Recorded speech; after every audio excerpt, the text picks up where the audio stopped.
here's a unique place to back into. It's a dock within a dock. So you got 2-lane open doors here in the front.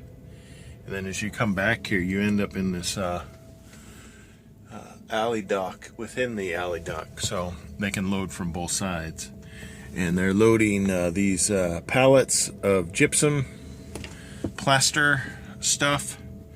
And the way it works is they load you, then you tarp. You're not allowed to get on top of your load, so you have to roll it out on the sides. And then you pull out, and then you secure on the outside of the building. And I showed up around 8:45. My appointment's at 9. I think they're open 24 hours here. But anyway, well, 9 to 3 is when I was supposed to be here. And I think I showed up just at the right time because there was one truck ahead of me when I pulled in. And then when I pulled in, like 5 more trucks pulled in after me. So if I was any later, I would have been waiting for a while. So, I mean, I've already been here for 57 minutes, but hey, who's counting? And they should start loading me soon. I just backed in. And then I am going to a Blue Beacon on the way back to my home. And I should get home around 5 p.m. on this day, Friday, the, what is it, the 8th of April. And it delivers on Tuesday morning, which is an unusual delivery time for me, for which I am grateful. If Maverick wants to give me more Tuesday morning loads, I'm all for it. If you want to give me a 4-day work week, I'd be happy with that.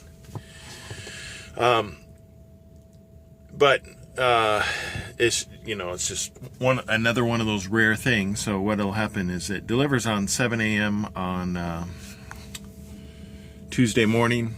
And so what I'll do is leave Monday evening.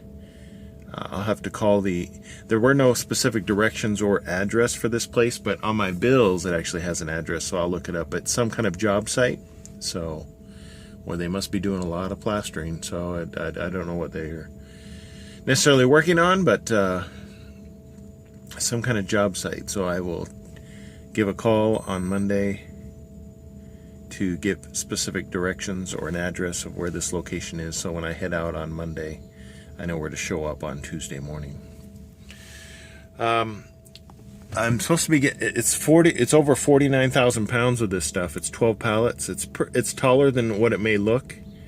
So I've pulled out my steel tarps and one lumber tarp just in case, because I can get away. I can do a method where we use one steel tarp and one lumber tarp, but I have a feeling I won't be able to utilize 2 steel tarps because it won't drape long enough down the sides. So what I do is I use the steel tarp to cover the back portion, and then the lumber tarp covers the whole load. So we shall see.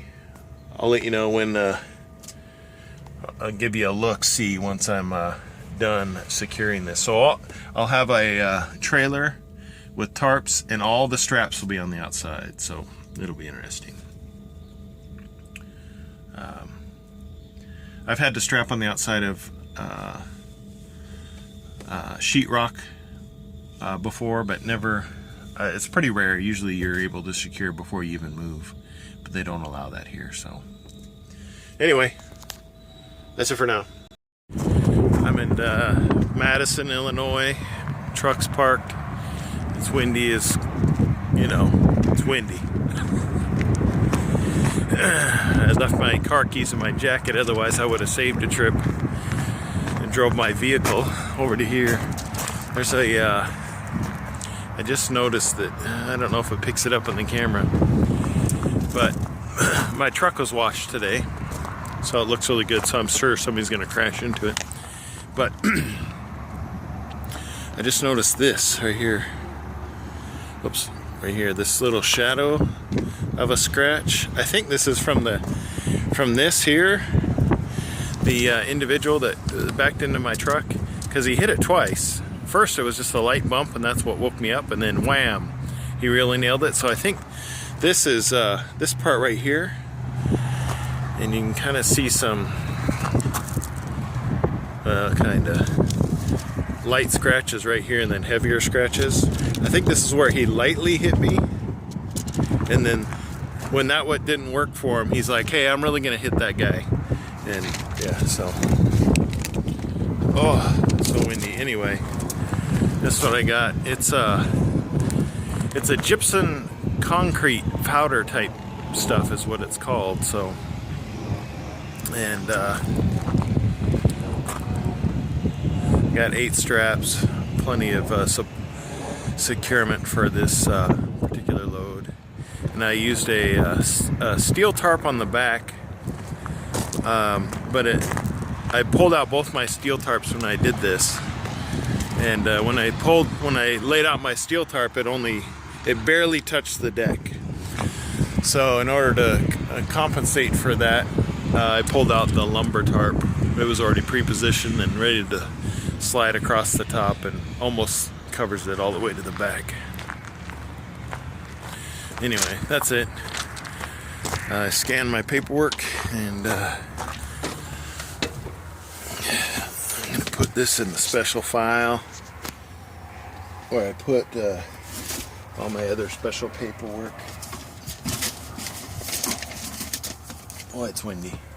Anyway, I'm gonna go over and get the vehicle I drove. It's not really mine, even though it's in my name.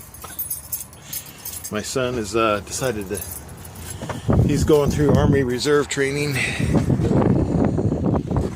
and so I'm using his Jeep because mine is having rust issues. And I figure once I get mine fixed, then I'll stop driving his. And I only drive it once a week, you know, to and from this yard to get home. Anyway, that's it. Madison, Illinois. Time to get home.